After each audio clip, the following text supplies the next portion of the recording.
ಮೊದಲಿಗೆ ಈ ಗರ್ಭಾಶಯದ ಗೆಡ್ಡೆಗಳು ಅಥವಾ ಫೈಬ್ರಾಯ್ಡ್ಸ್ ಅಂದ್ರೆ ಏನು ಆ ಬಗ್ಗೆ ತಿಳಿಸ್ಕೊಡಿ. ಸಾಮಾನ್ಯವಾಗಿ ಎಲ್ಲರೂ ಹೆದರ್ಕೊಂಡು ಬಿಡ್ತಾರೆ, ಗರ್ಭಾಶಯದಲ್ಲಿ ಗಡ್ಡೆ ಇದೆ, ಅಯ್ಯೋ ನನಗೇನೋ ಕ್ಯಾನ್ಸರೇ ಬಂದ್ಬಿಡುತ್ತೇನೋ ಅಂತ ಹೆದರ್ಕೊಳ್ತಾರೆ.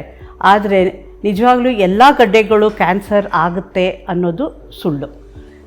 ಇನ್ನೊಂದು ಈ ಗಡ್ಡೆಗಳು ಯಾಕೆ ಬರುತ್ತೆ, ಯಾಕೆ ಯೂಟ್ರಸಲ್ಲೇ ಬರುತ್ತೆ ಗಡ್ಡೆಗಳು ಹೆಚ್ಚಾಗಿ ಹೆಣ್ಮಕ್ಳಿಗೆ?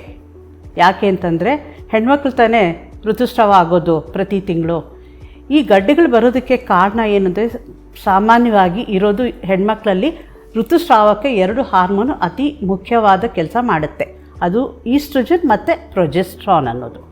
ಸೊ ಎಲ್ಲಿವರೆಗೂ ಒಂದು ಹೆಣ್ಣು ಋತುಚಕ್ರ ಆಗ್ತಾ ಇರುತ್ತೋ ಅವಳಲ್ಲೇ ಈ ಗಡ್ಡೆಗಳು ಕಾಣಿಸೋ ಸಾಧ್ಯತೆ ಹೆಚ್ಚಿರುತ್ತೆ.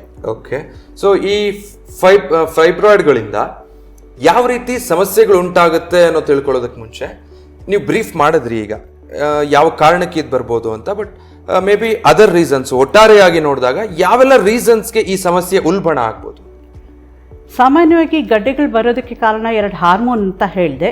ಇನ್ನೂ ಕೆಲವು ಕಾರಣಗಳು ಅಂತಂದರೆ ಒಂದು ಮತ್ತೆ ಪ್ರತಿ ಕಾರ್ಯಕ್ರಮ ಅದೇನೇ ಹೇಳ್ತಾ ಇವಿ, ಲೈಫ್ ಸ್ಟೈಲ್ ಅನ್ನೋದು. ಯಾಕಂದರೆ ಇತ್ತೀಚೆಗೆ ಲೈಫ್ ಸ್ಟೈಲಿಂದ ತುಂಬ ಹೆಚ್ಚಿಗೆ ತೊಂದರೆಗಳು ಒಂದು ದೇಹಕ್ಕೆ ಆಗ್ತಾ ಇದೆ, ಗಂಡಸಾಗಿರ್ಬೋದು ಹೆಂಗಸಾಗಿರ್ಬೋದು. ಸೊ ಈ ಹೆಣ್ಮಕ್ಳಿಗೆ ಗಡ್ಡೆ ಆಗೋದಕ್ಕೆ ಒಂದು ಲೈಫ್ ಸ್ಟೈಲ್ ಪ್ರಾಬ್ಲಮ್ ಆಗಿರ್ಬೋದು, ಅಥವಾ ಅವ್ರು ತಿನ್ನೋ ಆಹಾರದಲ್ಲಿ. ಎಷ್ಟೋ ಜನ ಈಗ ಚಿಕ್ಕ ಹೆಣ್ಣು ಹುಡುಗರು ನೋಡ್ತೀವಿ, ತರಕಾರಿ ಅಂದರೆ ಬೇಡ, ಅಮ್ಮಂದ್ರೆ ಎಷ್ಟೋ ಸಲ ಬಂದು ಕಂಪ್ಲೇಂಟ್ ಮಾಡ್ತಾರೆ, ನಮ್ಮ ಮಗು ತರಕಾರಿನೇ ತಿನ್ನಲ್ಲಮ್ಮ, ಏನು ಮಾಡೋದು ಅಂತ. ಸೊ ಅದಕ್ಕೆ ನಾವು ತರಕಾರಿ ತಿನ್ನಬೇಕು. ಕೆಲವೊಂದು ತರಕಾರಿಗಳು ಹೇಳಬೇಕಂದ್ರೆ ಬ್ರಾಕೊಲಿ, ಕ್ಯಾಬೇಜ್, ಕಾಲಿಫ್ಲವರ್ ಇಂಥ ಒಂದು ತರಕಾರಿಗಳು ತಿಂದರೆ ನಾವು ಫೈಬ್ರಾಯ್ಡ್ಸ್ನ ಬರದೇ ಇರೋ ಥರ ನಾವು ಒಂದು ಹುಷಾರಾಗಿರೋದನ್ನು ನಾವು ನೋಡ್ಕೋಬೋದು. ಮತ್ತೊಂದು ಏನಂದರೆ ಲೋ ಶುಗರ್ ಡಯಟ್, ಹೆಚ್ಚಾಗಿ ಸಿಹಿ ಪದಾರ್ಥಗಳನ್ನ ನಾವು ಕಡಿಮೆ ಮಾಡಿಕೊಂಡಾಗ ಅವಾಗೂ ಗಡ್ಡೆ ಬರೋದನ್ನು ನಾವು ತಪ್ಪಿಸ್ಕೋಬೋದು. ಇನ್ನೊಂದು ಎಕ್ಸಸೈಸ್. ಯಾಕೆ ಎಕ್ಸಸೈಸ್ ಮಾಡಬೇಕಂದ್ರೆ ಗಡ್ಡೆ ಬರೋದಕ್ಕೆ ಕಾರಣ ಒಂದು ಒಬೇಸಿಟಿ, ಇದು ದೇಹದ ತೂಕ ಹೆಚ್ಚಾಗೋದ್ರಿಂದನೂ ಗಡ್ಡೆಗಳು ಬರೋ ಸಾಧ್ಯತೆ ಇರುತ್ತೆ. ಹಾಗಾಗಿ ನಾವು ಎಕ್ಸಸೈಸ್ ಮಾಡಿದಾಗ, ಒಳ್ಳೆ ಡಯಟ್ ತೊಗೊಂಡಾಗ, ಲೋ ಫ್ಯಾಟ್ ಡಯಟ್ ಆ ಥರ ತೊಗೊಂಡಾಗ ಏನಾಗುತ್ತೆ, ಒಬೆಸಿಟಿನ ನಾವು ತಡಿಬೋದು. ಒಬೆಸಿಟಿ ತರದೆ ಅರ್ಧಕ್ಕರ್ಧ ನಮ್ಮ ಒಂದು ಕಾಯಿಲೆಗಳನ್ನು ದೂರ ಇಟ್ಕೋಬೋದು.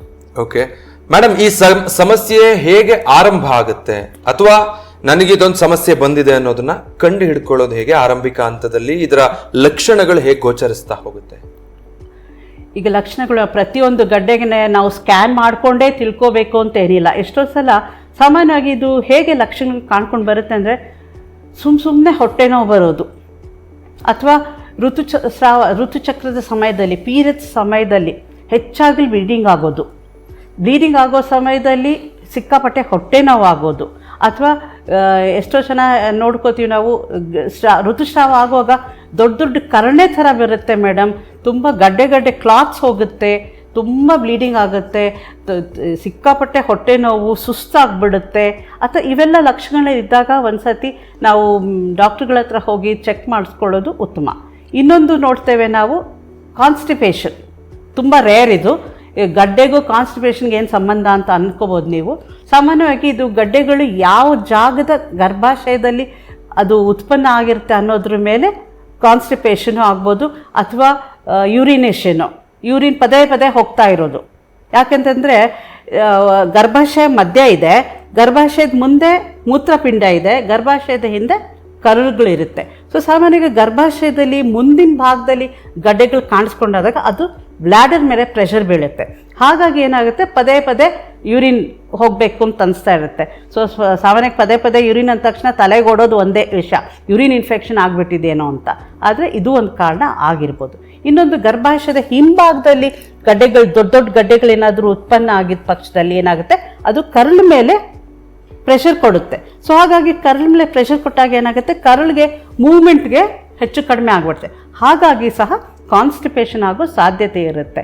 ಸೊ ಹೀಗೆ ಹೊಟ್ಟೆ ನೋವು ಆಗ್ಬೋದು, ಅಥವಾ ಬ್ಲೀಡಿಂಗಲ್ಲಿ ಏರ್ಪೇರ್ ಆಗ್ಬೋದು, ಅಥವಾ ಕಾನ್ಸ್ಟಿಪೇಷನ್ ಆಗ್ಬೋದು, ಅಥವಾ ಯೂರಿನ್ ಪ್ರಾಬ್ಲಮ್ ಆಗ್ಬೋದು. ಯೂರಿನ್ ಪ್ರಾಬ್ಲಮ್ ಮತ್ತು constipation is one of the ತುಂಬ ಅಪರೂಪದ ಒಂದು ಪರಿಸ್ಥಿತಿ. ಬಟ್ ಸಾಮಾನ್ಯವಾಗಿ ನಾವು ನೋಡೋವಂಥದ್ದು ಅಂತಂದರೆ ಹೊಟ್ಟೆ ನೋವು ಮತ್ತು ಹೆಚ್ಚಾಗಿ ಬ್ಲೀಡಿಂಗ್ ಆಗೋವಂಥದ್ದು, ಅಥವಾ ಬ್ಲೀಡಿಂಗ್ ಆಗಿರುತ್ತೆ, ಪೀರಿಯಡ್ಸ್ ಆಗುತ್ತೆ, ಮತ್ತೆ ಒಂದು ಸ್ವಲ್ಪ ಬ್ಲೀಡಿಂಗ್ ಆಗೋದು, ಸ್ಟಾಪ್ ಆಗೋದು, ಮತ್ತೆ ಬ್ಲೀಡಿಂಗ್, ಇರ್ರೆಗ್ಯುಲರ್ ಪೀರಿಯಡ್ಸ್ ಅಂತೀವಿ, ಅದು ಆಗೋ ಸಾಧ್ಯತೆ ಇರುತ್ತೆ.